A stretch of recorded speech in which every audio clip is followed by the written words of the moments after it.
were not there to cause an insurrection. An insurrection is taking over the government by illegal means. That's what happened with the 2020 election. Take it now!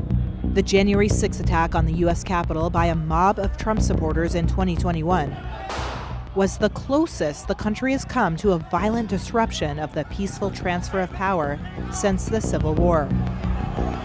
And strongly opposing views of what happened that day still linger. Now, Reuters has discovered that pardoned January 6 rioters are gaining influence inside the Justice Department. And some have been meeting with DOJ officials to help strategize how to pursue the very prosecutors who worked to put them behind bars.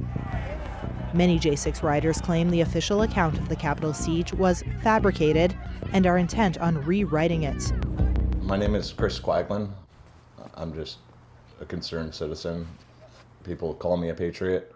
Quaglin was convicted of attacking police officers and pepper spraying one in the face as he forced his way into the Capitol on January 6. I never once curled up my fist and swung a fist. Never once. Did I push a couple officers? Yes. Okay. I had multiple concussions at that point. Quaglin owns J6 flags, T-shirts, and a wooden plaque with the names of nearly all fellow pardoned rioters. Is it by, it's Q. He's calling for reprisals against those who prosecuted him. No one expected 12 years in prison. President Donald Trump pardoned nearly 1,600 people charged in the Capitol assault, Full pardon.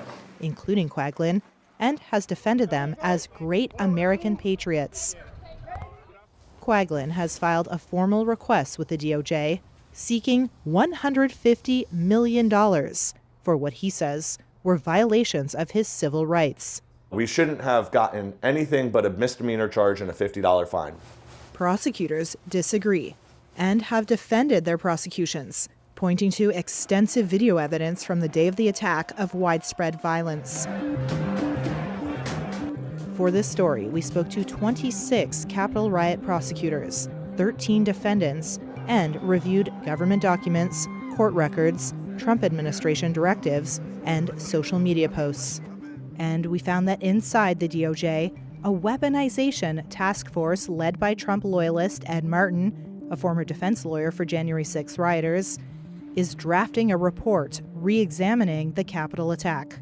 A Justice Department spokesperson confirmed that a January 6 report is being drafted. Martin declined to comment.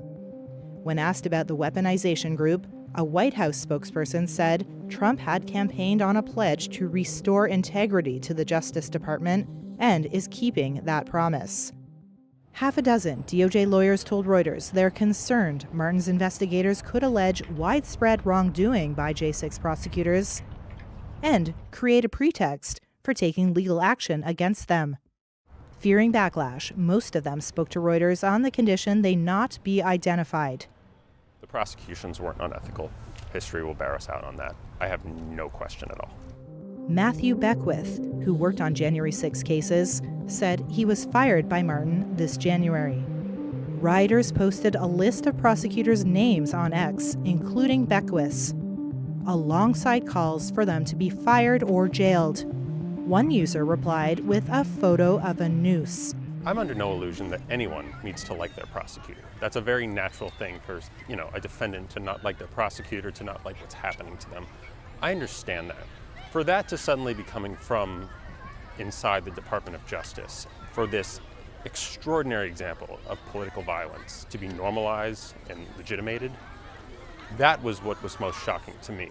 Trennis Evans, a pardoned rioter and co-host of the right-wing show The Case for America, told Reuters he has met with DOJ officials to discuss January 6.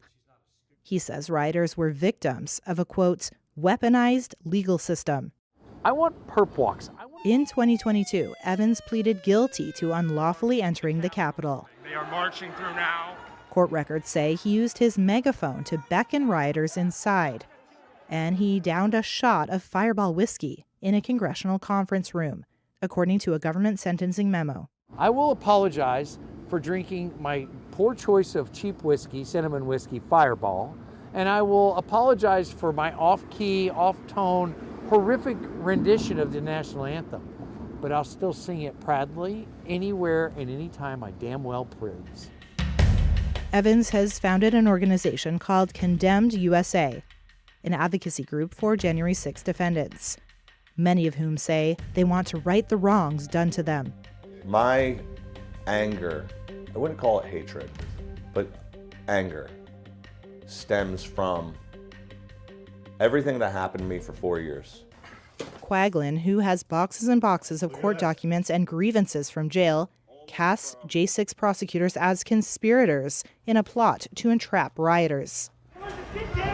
But for the lawyers who dug deep into what happened on that violent and pivotal day in modern American history, the truth came to light. Rioters were jailed. And now the rule of law is on the line.